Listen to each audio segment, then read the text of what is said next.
end it well. Amen. Amen. ஆண்டவர் இந்த நியமிக்கப்பட்ட ஓட்டத்துல ஒரு சில நியமிக்கப்பட்ட காரியங்களை நமக்கென்று வைத்திருக்கிறார். குயிக்கா நம்ம பார்க்க போறோம். சரியா? முதல்ல நாங்க பேச பிரயாசப்படுகிற ஒரு காரியம் என்னன்னா, ஆபிரகாமுக்கு ஒரு ஊழியக்காரர், ஒரு வேலைக்காரர், பிரதான வேலைக்காரர் இருந்தார். யார் அவர்? Eliezer. Very good, very strong in the word in the church. உண்மையிலேயே எலியேசர். ஆபிரகாம் எந்த அளவுக்கு எலியேசர் மேல அவர் நம்பிக்கை வச்சிருந்தார்னா, தன்னுடைய மகனுக்கு பெண் பார்க்கிறதே யார்கிட்ட பொறுப்பை ஒப்படைச்சாரு? எலியேசர் கிட்ட. உங்ககிட்ட நான் கேட்குறேன், உங்க ஆஃபீஸில் உங்களை நம்பி ஏதாவது பொறுப்பு கொடுக்குறாங்களா? சில பேரை நம்பி டீ கூட போட சொல்லப்படல. ஒன்றும் இல்லைங்க, ஒரு இடத்துல லெமன் டீ கேட்டாங்க. என்ன கேட்டேன்? Lemon tea. அவங்க கேட்டாங்க லெமன் டீ எப்படி போடணும், கொஞ்சம் டிகாஷனில் 4 சொட்டு லெமனை போட்டு சக்கரை போட்டு கொடுங்கன்னு கேட்டேன். அவ்வளோதாங்க. போட்டாங்க பாருங்க. லெமன் டீ எப்படி தெரியுமா போடணும்? மேலே இருந்து கீழே பார்த்தீங்கன்னா கப்பு கீழே தெரியணும்.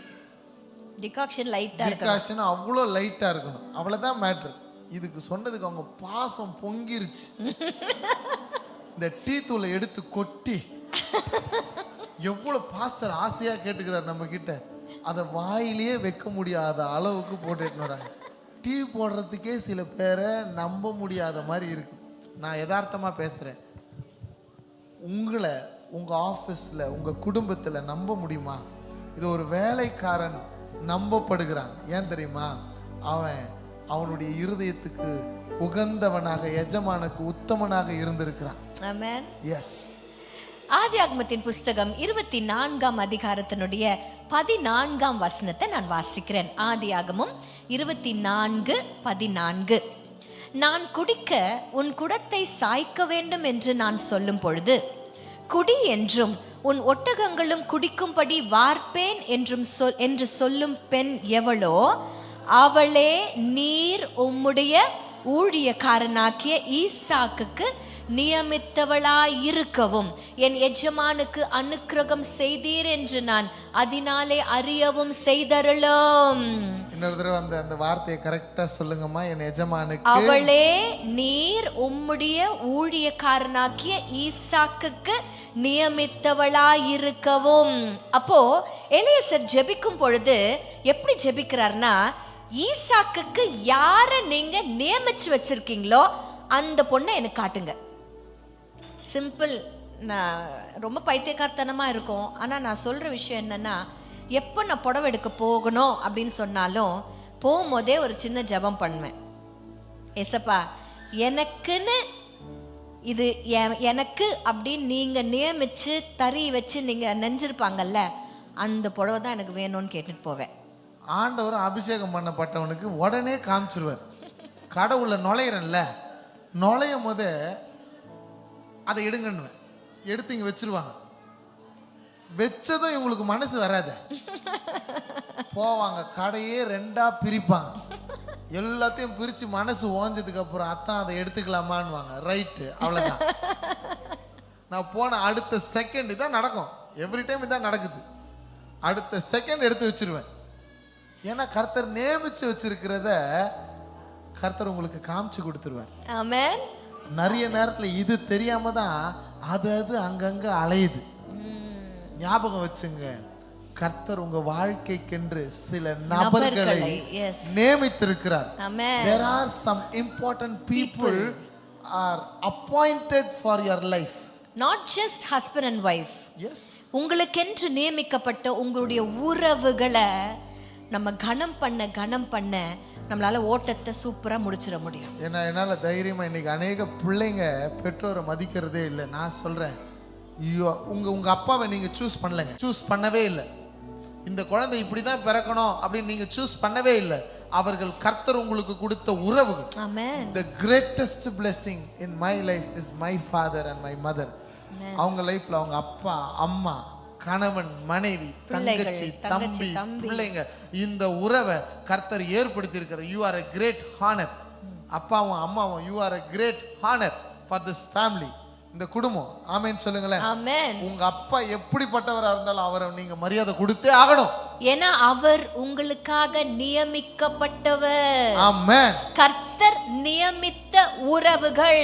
ஆமென். உங்க வாழ்க்கையில நீங்க அவர்களுக்கு நீங்க மதிப்பையும் கனத்தையும் கொடுக்கும் பொழுது, ஏன் நாங்க இதை திருப்பி திருப்பி ஸ்ட்ரெஸ் பண்றேன் தெரியுமா? கர்த்தர் நமக்கென்று கொடுத்திருக்கிற நியமித்திருக்கிற உறவுகள் தான் ஃபர்ஸ்ட் வட்டம். ஆமா, முதல் வட்டம். நிறைய பேருக்கு அந்த வட்டத்துக்குள்ள இருக்கவே தெரியாது. இந்த வட்டத்துல இருக்கிறவங்க எல்லாரும் கசப்பா இருப்பாங்க, வெளி வட்டத்துல இருக்கவங்க எல்லாம் ரொம்ப நல்லவங்களா தெரிவாங்க. நல்லா தெரிஞ்சுக்கோங்க, தெரிவாங்க அவங்க. இங்க இந்த உள் வட்டத்துல மாமியாருக்கும் மருமகளுக்கும் பிரச்சனை. மாமியார் பார்வையில மருமக கெட்டவ, மருமக பார்வையில மாமியார் கொடுமைக்காரி. ஆனா கர்த்தர் நியமித்த உறவு, இந்த வட்டத்திற்குள்ள இருக்கிற உறவுகளை நீங்க விட்டு கொடுக்க வெளி பக்கத்துல இருப்பாங்க பாத்தீங்களா, இதை தவிர மற்ற எல்லாருமே அடுத்த வட்டத்துல வந்துருவாங்க. உங்க ஃப்ரெண்ட்ஸ், உங்க கூட வேலை செய்யறவங்க, உங்க பக்கத்து வீட்டுக்காரங்க, இவங்க எல்லாம் அடுத்த வட்டம் தான்.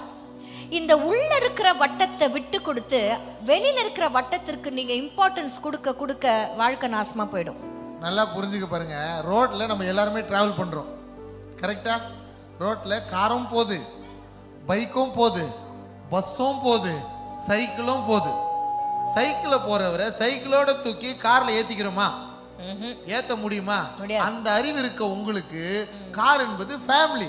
ஃபேமிலிக்குள்ள யாரை தான் ஏத்துவீங்க? அப்பா அம்மா. நம்ம கார்ல வீட்டுல இருந்து யாரெல்லாம் புறப்பட்டாங்களோ அவங்க தான் ஏறி இருப்பாங்க, கரெக்டா? ரோட்ல இருக்கிற சைக்கிளை தூக்கி கார் உள்ள ஏத்திக்கினீங்கன்னா கார் நல்லா இருக்குமா? இந்த அறிவு உங்களுக்கு இங்க வேணும். கர்த்தர் நியமித்திருக்கிற கீடத்தை பெறணும்னா சில காரியங்கள் அவர் நியமிச்சிருக்கிறார், அதுவே போதும் உனக்கு, அதுவே போதும். அதை ஓடுறதுக்கு ஓட்டத்தை ஓடணும். எப்படி ஓடணும்? பொறுமையோ. சத்தமா சொல்லுங்க, பொறுமையோட ஓடணும்னா குடும்பத்துல சிலது 5 விரலும் ஒரே மாதிரி இருக்காது. சுண்டு விரல் வேலையே செய்யாது. வெட்டி போட்டுறேன், நகத்தை வெட்டும் போது கொஞ்சம் வெட்டி விட்டுரு, முடியாது. சுண்டு விரல் பிரயோஜனமே இல்லை சார். சுண்டு விரலை வச்சு என்ன நோண்டுற? காது தான் நோண்டுறோம். அது கூட நோண்டும் போது கீறிடுது காதை. நான் இருக்கிறத பேசுறதுக்காக வெட்டி போட்டுற முடியுமா? இல்லைங்க. ஃபேமிலியில டிஃபரன்ஸ் இருக்கும். அக்கா ஒரு மாதிரி இருப்பான், அண்ணன் ஒரு மாதிரி இருப்பான். Still I choose to love my family. அப்பா அம்மா மனைவி பிள்ளைங்க, இந்த உறவு எப்படிதான் ஓடணும்னு சொல்றாரு இந்த ஓட்டத்தை? பொறுமையோடு. ஏன்னா உங்க பொறுமையை இழக்க செய்கிற நிறைய பிரச்சனைகள் வரலாம். அதனாலதான் ஆண்டவர் சொல்றாரு பொறுமையோடு. இது ஆவின் கனிகளிலே ஒன்று, நீடிய பொறுமை, அன்பு, தயவு, சாந்தம், இச்சையடக்கம். இவ்வளவு நற்குணங்களை ஆவியானவர் கனிகளாய் நமக்கு தராரு. எதற்காக தெரியுமா? ஓட்டத்தை ஓடி முடிப்பதற்காகவும் கிரீடத்தை பெற்றுக் கொள்வதற்காகவும் தான். ஆமென், ஆமென். கர்த்தர் நியமித்த உறவுகள் மறந்துடாதீங்க. கர்த்தர் நியமித்திருக்கிற மனிதர்களை கர்த்தர் இப்படி அனுப்புவாரு. அது அவராலே உங்களுக்கு அடையாளமாக தெரியும். நியமிக்காத அநேக மனிதர்கள் உங்க வாழ்க்கையில உண்டு. அதை எப்படிங்க நான் தெரிஞ்சுக்கலாம்?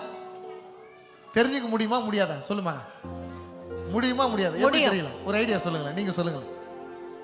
நான் கரெக்டா ஒண்ணு நினைச்சுக்கிறேன், அதை கரெக்டா நீங்க சொல்லிட்டீங்கன்னா 2000 ரூபாய் பரிசு தரணும்.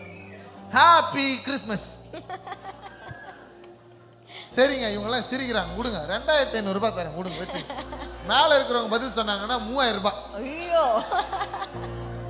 அண்ணனுங்க பதில் சொன்னாங்கன்னா 3500 ரூபாய். சொல்லுங்க.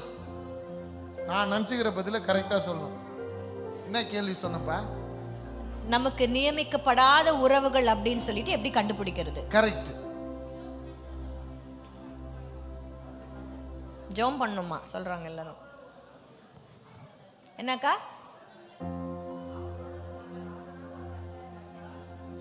என்னங்க ஒரு 3500 ரூபாய் மேல ஒரு மதிப்பே இல்லை உங்களுக்கு? இருங்க, ஒரு ஜோம் பண்ணிட்டு வந்துடுறேன். சரி, இன்னொரு வாய்ப்பு தரேன். எக்ஸ்ட்ரா 500 ரூபாய் யாரா இருந்தாலும். அக்கா என்ன சொன்னாங்கன்னா, அவரோடு கூட இருக்கிற உறவுல நல்லா நம்ம இருந்தோம்னா ஆண்டவர் வந்து வெளிப்படுத்துவாரு. அந்த ஆன்சரா? நீங்க தான் சொல்ற, நீங்க தான் நினைச்சிருக்கீங்க.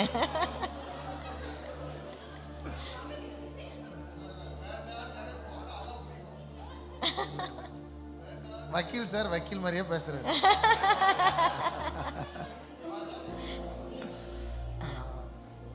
அழகா சொல்லட்டா? நியமிக்கப்பட்டவர்கள் உங்களை கிரீடத்துக்கு நேராக நடத்துவதற்கு உதவியாக இருப்பாங்க. ஓட்டம் கிரீடம் இங்கே தான் இருக்குதுன்னா கிரீடத்துக்கு நேராக போகிறதுக்கு உங்கள் கூடவே வருவாங்க, உங்கள் கூடவே உறுதுணையாக இருப்பாங்க. கஷ்டம், நஷ்டம், பிரச்சனை, அவமானம், நிந்த எது வந்தாலும் உங்களை வந்து கிரீடத்துக்கு நேராக போகிறதுக்கு விட்டு கொடுக்க மாட்டாங்க. அதே மாதிரி கிரீடத்தை விட்டு வெளியே போனீங்கன்னா திரும்பி உங்களை பிடிச்சின்னு வருவாங்க. எங்கே தான் வரணும்? கிரீடத்தை நோக்கி. நியமிக்கப்படாதவங்களுடைய ஒரே வேலை என்ன தெரியுமா? உன் ஓட்டத்துல நீ ஓடக்கூடாது, உன் ட்ராக்ல நீ ஓடக்கூடாது, அவ்வளவுதான். உன் வேலையை நீ உருப்படியா செய்யக்கூடாது. சொல்லும், வா போலாம், படத்துக்கு போலாம், வா ஜாலியா இருக்கலாம், இன்னைக்கு ஓவரா போலாம், யாரும் பார்க்கலடி, நம்ம போலாம், யாருக்கும் தெரியாது, யாருமே உன்னை ஒன்னும் சொல்ல மாட்டாங்க. ஏன் அவங்க பண்ணல, ஏன் இவங்க செய்யல? இதெல்லாம் வந்து நியமிக்கப்படாதது, உருப்படாததுங்க. அந்த உருப்படாததை, நியமிக்கப்படாததை வெட்டி விட்டுரு. இப்ப ஆண்டவர் யாருக்கோ பேசல, நிறைய பேருக்கு பேசுறாரு. அந்த கேஸ் எல்லாம் உருப்படாத கேஸ், வெட்டி விட்டுருங்க. வலிக்கும், வெட்டினா என்ன பண்ணும்? வலிக்கும், பரவாயில்ல, ஆறிடும், பரவாயில்ல. ஆண்டவர் நமக்கென்று நியமித்திருக்கிற நபர்கள். அன்றைக்கு எலியாசர் ஜெபம் பண்ணார்ல, என்னுடைய ஆண்டவருக்கு எந்த பொண்ணை நியமிச்சு வச்சிருக்கீங்களோ அந்த பொண்ணை காட்டுங்கன்னு சொன்னாரு. ஆண்டவர் காட்டினாரா இல்லையா? காட்டினாரா இல்லையா? அதனால்தான் எலியாசர் சொல்றாரு, நேர் வழியாய் என்னை நடத்தினீர், நீதியின் பாதையில் நடத்தினீர், நேர் வழியாய் என்னை நடத்தினீர், நீதியின் பாதையில் நடத்தினீர், காரியம் வாய்க்க செய்தீர், என்னை கண்மணி போல் காத்திட்டீர், காரியம் வாய்க்க செய்தீர், என்னை கண்மணி போல் காத்திட்டீர், என் இயேசுவே உம்மை சொந்தமாக கொண்டதென் பாக்கியமே, இதை விடவும் பெரிதான மேன்மை வேறொன்றுமில்லையே, என் இயேசுவே உம்மை சொந்தமாக கொண்டதென் பாக்கியமே, இதை விடவும் பெரிதான மேன்மை வேறொன்றுமில்லையே. கர்த்தர் நியமித்த உறவுகளா இருக்கும்னா உங்க வழி நேர் வழியா இருக்கும். நீதியின் பாதையில தான் நீங்க நடப்பீங்க. அந்த பாதையில நடக்கிறவர்கள் ஓட்டத்தை சரியா முடிப்பாங்க, நீதியின் கிரீடத்தை பெற்றுக்கொள்வார்கள். ஹல்லேலூயா. நியமிக்கப்பட்ட ஓட்டத்திற்காக நியமிக்கப்பட்ட மனிதர்களை கர்த்தர் அங்கீகரிச்சு வச்சிருக்கிறார். கர்த்தர் அங்கீகரித்த மனிதர்கள் சில நேரத்துல உங்களுக்கு வலி உண்டாகிற மாதிரி பேசலாம். But honour them, appreciate them, அவங்களை கனப்படுத்துங்க. கர்த்தர் உங்களை ஆசீர்வதிப்பார். சரி, நியமிக்கப்பட்ட கிரீடம், நியமிக்கப்பட்ட காரியங்கள், நியமிக்கப்பட்ட பாதையை பார்த்துட்டோம். இப்போ ஆமென். யாத்ராகமத்தின் புஸ்தகத்துல 3ஆம் அதிகாரத்துல ஒரு அழகான விஷயம் நடக்குது. உங்களுக்கு எல்லாருக்கும் தெரியும். என்ன தெரியும்? மோசேய ஆண்டவர் முட்செடியில பேசுகிறார். பேசிட்டு ஒரு பெரிய பொறுப்பை மோசே கையில கொடுக்கிறார். என்ன பொறுப்பு? இஸ்ரவேல் ஜனத்தை பார்வோனுடைய பிடியிலிருந்து அவர்களை வெளியில கொண்டு வந்து நான் காட்டுகிற கானான் தேசத்திற்கு கொண்டு போகணும் அப்படிங்கிற ஒரு பெரிய பொறுப்பை ஆண்டவர் மோசேக்கு தருவதை நம்ம பார்க்கிறோம்.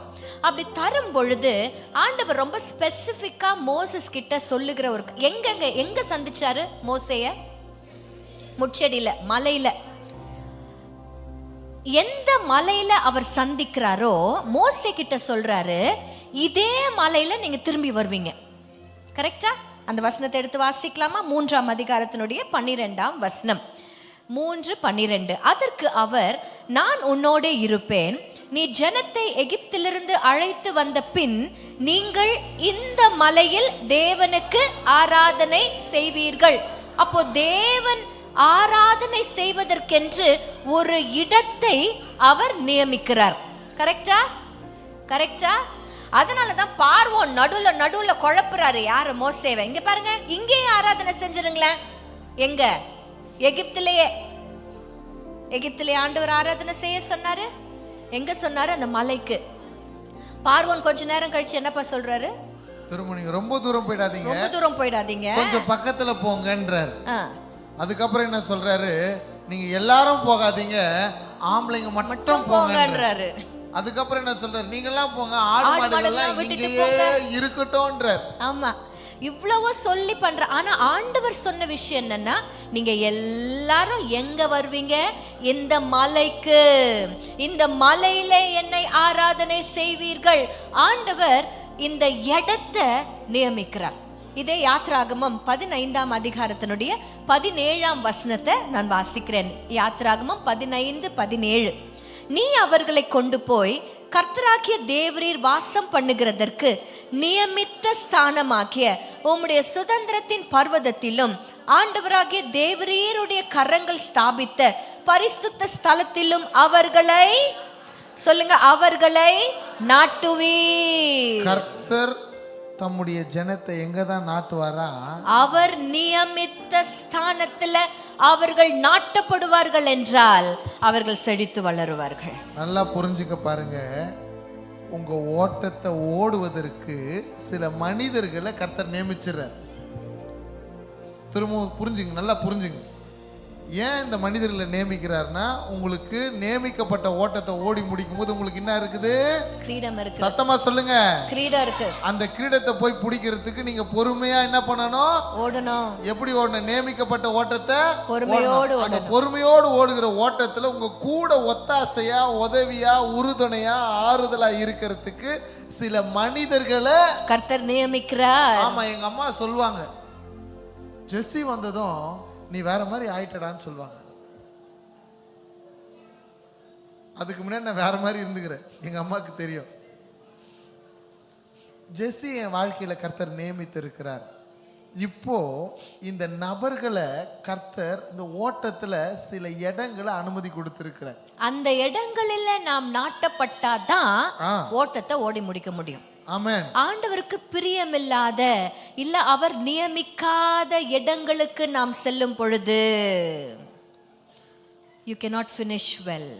Yes. சிம்சோன் எடுத்துக்கோங்களேன். நியமிக்கப்படாத நிறைய பெண்கள் இடத்துல, நியமிக்கப்படாத இடங்களுக்கெல்லாம் அவன் செல்ல ஆரம்பிச்சான். எஸ். முடிவு ஃபினிஷ் லைன்க்கே வரல. ஃபினிஷ் லைன்க்கே வரல. ஏதோ தேவ தயவு, இந்த கடைசி முறையாச்சும் அப்படின்னு கேட்டதுனால, தேவ தயவு, தேவனுடைய அனுக்கிரகம் அவன் மேல இருந்ததுனால தான் கண்கள் பிடுங்கப்பட்ட நிலைமையில கூட அன்றைக்கு அவ்வளவு பேர் அவன் அழிக்க கர்த்தர் உதவி செய்தார். ஆனா finish line was not a finish, good finish. not a good finish. இன்னைக்கு நான் சொல்றேன், இன்னைக்கு இந்த பட்டணத்துல கர்த்தர் உங்களை வந்து நாட்டி இருக்கிறாருன்னா, கர்த்தர் விரும்பாத சில இடங்களுக்கு நம்ம போகக்கூடாது. இந்த கால் ஆலயத்துக்கு வந்துட்டு கர்த்தர் நியமிக்காத சில இடங்களுக்கு போகுது, எங்கேயோ போகுது, அங்க போகக்கூடாது. சில பேர் இன்னும் விக்கிரகங்க வைக்கப்பட்டிருக்கிற இடத்துக்கு போறோம். கல்யாணம் வச்சுட்டேன், போகக்கூடாது சார், உனக்கு கர்த்தர் அனுமதி கொடுக்கலன்னா அங்க போகக்கூடாது. சில இடத்துல பூஜை புனஸ்காரம் பண்றாங்க, அந்த இடத்துல உன்னை கர்த்தர் அனுமதிக்கலைன்னா நீ அங்க போக கூடாது. கர்த்தர் அங்க போக கூடாதுன்னு உனக்கு சொல்லியிருக்காரு. நியமிக்காத இடம். இன்னைக்கு கர்த்தர் சில வேலைகளை கர்த்தர் நியமிச்சிருக்கிறார், சில தலைவர்கள் உங்களுக்கு நியமிச்சிருக்காரு, சில உறவுகளை நியமிச்சிருக்காரு. இப்படி நியமிக்காத சில ஸ்தலங்கள் நம்ம வாழ்க்கையில நம்மளை கூப்பிடும், வா வா. நியமிக்கப்படாத ஸ்தலங்கள்ல தேவனுடைய நிழல் இருக்காது. நல்லா தெரிஞ்சுக்கோ. தேவனுடைய நிழல் இல்லைன்னா நாம் அழிந்து போகிறதற்குண்டான சூழ்நிலைகள் எல்லாம் அங்க இருக்கிறது. செகண்ட்ல முடிஞ்சிரும். செகண்ட்ல. எனக்கு இப்போ ரீசெண்டா ஒருத்தவங்க வந்து ஒரு அரசியல் தலைவராக இருக்கிறாங்க. அவங்க தலைவராக இருக்கணும், அந்த பதவியை காத்துக்கணும் அப்படின்னு சொல்லிட்டு நியமிக்கப்படாத ஒரு இடத்துல போய் கிறிஸ்தவர்களா, கிறிஸ்துவை உடையவர்களா செய்யக்கூடாத ஒரு வேலையை அவங்க செஞ்சுட்டாங்க. 6 months அவங்க டவுன்ஃபால் முடிஞ்சு போச்சு. தலைமுறையே அழிவுக்குள்ள போயிடுச்சு. 6 months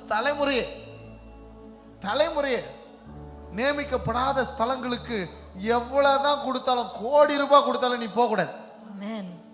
ஏன்னா ஓட்டத்தை அப்பதான் நம்ம ஓடி முடிக்க முடியும். யாருக்கும் கர்த்தர் பேசுறாரு. இன்னைக்கு இந்த ஊர்ல இருக்கிறவங்க, என் கூட போன தடவை வந்து ஒரு தம்பி கேட்கறான், எல்லா ஊருக்கும் போனா அவன் வழக்கமா கேட்கிற கேள்வி, உங்க ஊர்ல என்ன ஸ்பெஷல்னு கேட்டான். எல்லா ஊர்லயும் திருநெல்வேலிக்கு போனா அல்வா கட்சிடும், திண்டுக்கலுக்கு போனா பூட்டு கட்சிடும், பிரியாணி கட்சிடும். நம்ம ஊருக்கு வந்துட்டு கேட்கறான், இந்த ஊருக்கு என்னென்ன ஸ்பெஷலு, என்னன்னு சொல்றது. அப்போ இதெல்லாம் நியமிக்கப்படாத இடம். இங்கேயும் நம்மளை சாட்சியை தானே வச்சிருக்கிறேன். இந்த ஊருக்கு எல்லாம் ஸ்பெஷலா இருக்காங்க. நான் எதிர்பார்க்கறது இந்த ஊருக்கு என் உறவுகள் தான் ஸ்பெஷல். எனக்கு இங்க வந்தேன், நான் பாண்டிச்சேரிக்கு வந்தேன்னா எனக்கு ஒரு குடும்பம் இருக்குது.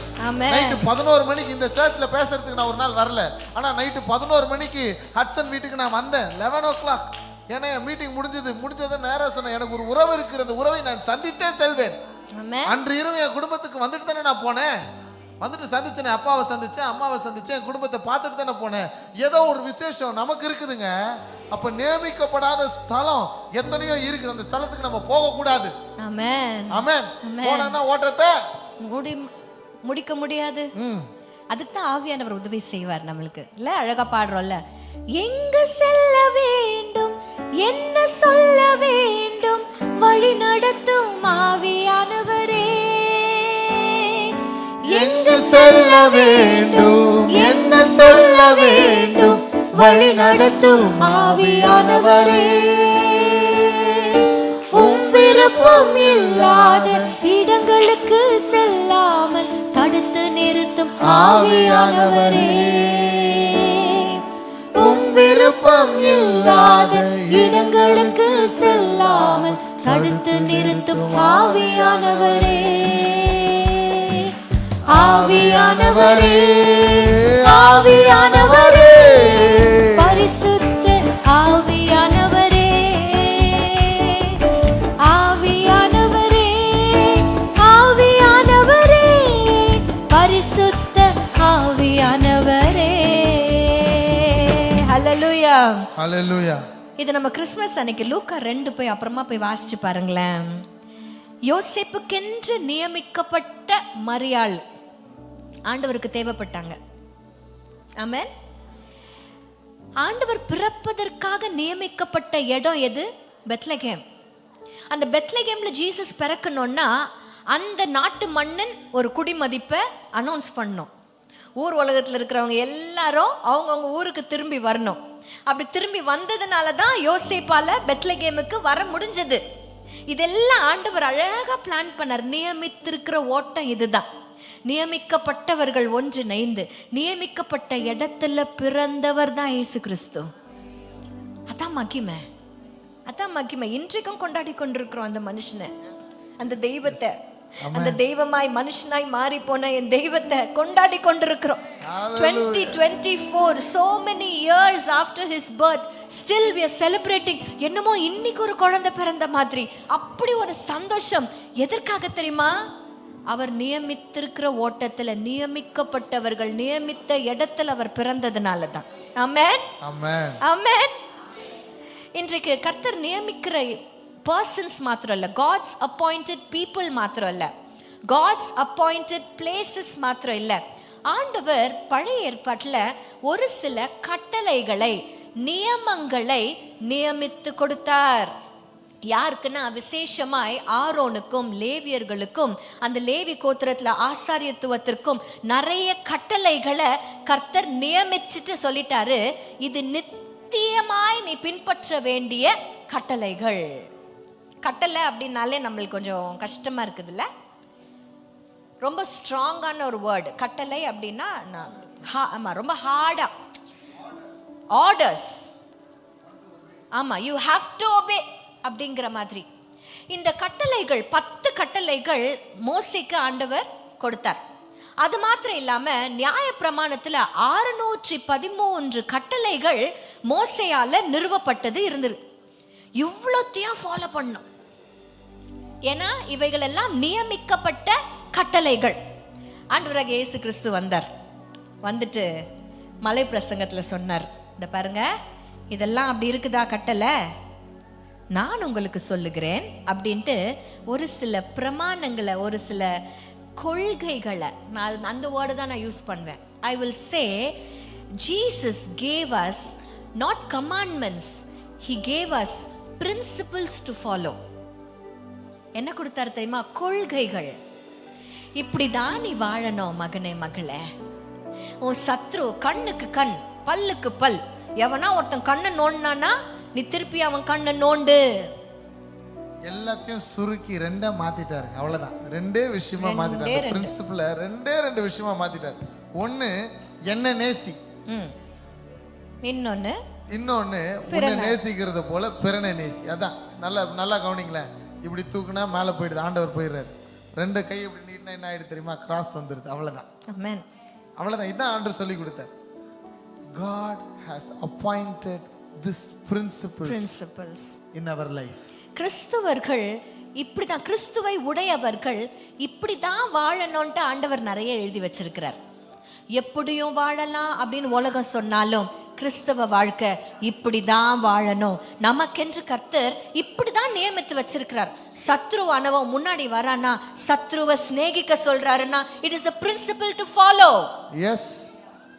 ஆண்டவர் சொல்றார், உன்னை சபிக்கிறவர்களை ஆசீர்வதிங்க. உன்னை 1 மைல் ஒருத்தன் கூப்பிட்டானா 2 மைல் போ. ஒரு சட்டை கேட்கிறானா 2 சட்டையாக எடுத்து கொடு. There were lot of principles. Jesus நமக்கு ஒரு லைஃப் ஸ்டைல கொடுத்திருக்கிறார், கொள்கைகளை கொடுத்திருக்கிறார், பிரின்சிபல்ஸை கொடுத்திருக்கிறார். வாழ்ந்தா இப்படி வாழ்ந்தா தேவனுக்கு பிரியமா வாழ முடியும்ட்டு நமக்கென்று கர்த்தர் நியமித்து வச்சிருக்கிற இந்த கொள்கைகளை நம்ம பின்பற்றும் பொழுது ஓட்டத்தை முடிச்சிடலாம். ஓட்டத்தின் முடிவுல கிரீடத்தை பெற்றுக்கொள்ளலாம். Amen. Amen. Amen. God has a great blessing waiting for us. Amen. Created a great blessing. கர்த்தர் ஒரு பெரிய காரியத்தை கிரீடமா நமக்காக அந்த பக்கத்துல வச்சுட்டு ரெடியா இருக்கிறார்.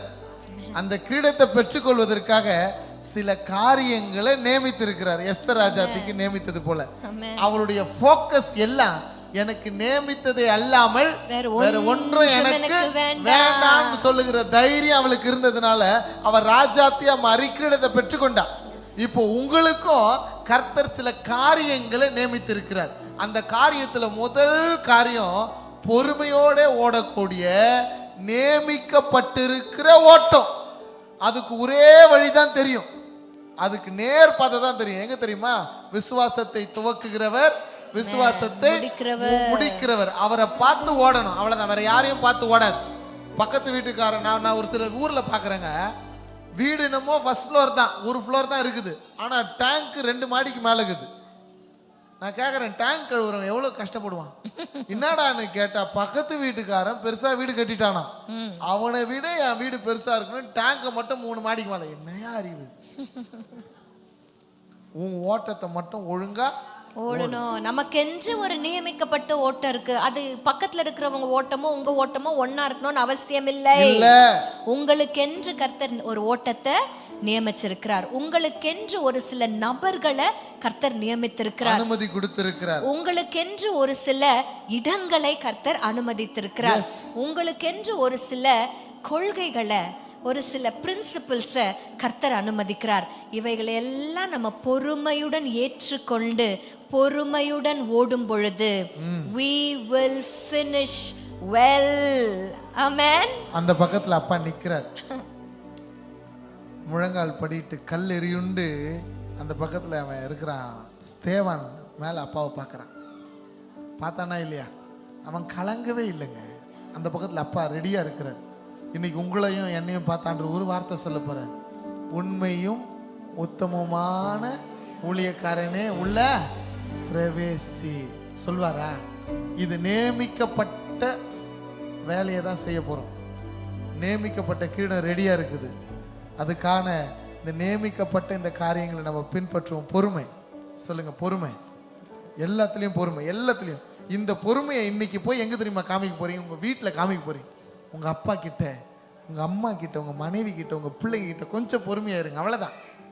என்னதான் இருந்தாலும் உங்க அப்பா உங்களால மாத்தவே முடியாது, மாத்தவே முடியாது. அம்மா மாத்தவே முடியாது, தங்கச்சி தம்பி மனைவி மாத்த முடியாது. இன்னைக்கு பொறுமை இல்லாம நிறைய பேர் போய் டிவோர்ஸ் கேசஸ் போய் ஃபைனல் இது பண்றாங்க. எஸ், பொறுமை இல்ல. கொஞ்சம் உடனே கிளம்புறது, அம்மா வீட்டுக்கு நான் போறேன். பொறுமை இல்லை. ஏன்? கொஞ்சம் கொஞ்சம் கொஞ்சம் பொறுமையோட, கொஞ்சம் சகித்து, கொஞ்சம் ரிலாக்ஸா இருந்தாலே அடுத்த வழி திறக்கும். நான் ஒரு ஐடியா சொல்லிட்டா உங்களுக்கு கோவம் வந்துருது இல்லை? அந்த பொறுமை இழக்கிற மாதிரி கோவம் வருது இல்லை? அந்த கோவம் வந்த உடனே ஒரு பேப்பர் எடுத்து இன்னெல்லாம் மனசுல நினைச்சுக்கிறீங்களோ எழுதிருங்க. என்னெல்லாம் மனசுல நினைச்சீங்களோ இப்ப கடன்னு எழுதின மாதிரியே நீங்க அழகாக எழுதுறீங்க. நிறைய பேர் எழுதுறீங்க பாக்குறேன். கடன்னு எழுதுறீங்க. எழுதிட்டு எழுதி முடிச்ச உடனே வாசிங்க. அப்பவே முடிஞ்சிட்டு இருக்கும் உங்க கோவம். அதை நீங்க என்ன பண்ணுவீங்கன்னா முதல்ல என்ன தெரியுமா பண்ணுவீங்க, கசக்க மாட்டீங்க, கிழிச்சிருவீங்க. ஏன்னா எப்படியாவது எங்க அம்மா அதை பார்த்துட்டாங்கன்னு அவ்வளவுதான் போச்சு. இப்படியா நினைச்சுக்கிறோம் என் புருஷன், இப்படியா என் புருஷனை நான் நினைச்சுக்கிறேன், நீங்களே கஷ்டப்பட்டு என்ன பண்ணீங்கன்னா கிழிச்சிருவீங்க. ஆபிரகாம் லிங்கன் இதை தான் செஞ்சார். அவர் இடத்துல அவருடைய ஸ்டாஃப் பயங்கர டென்ஷனா வந்து ஒரு குறை சொல்றதுக்காக இன்னொரு ஸ்டாஃபை பத்தி செம்ம டென்ஷன் ஆயிட்டு நேரா வந்து இந்த மாதிரி பண்ணிருக்கிற இப்படின்னு சொன்னதும் கடன்ட்டு குட் இமிடியேட்டா நீ சொல்றது எல்லாத்தையும் எழுதினார் ஆபிரகாம் லிங்கன். கடன்னு எழுதியிருக்கிறாங்க.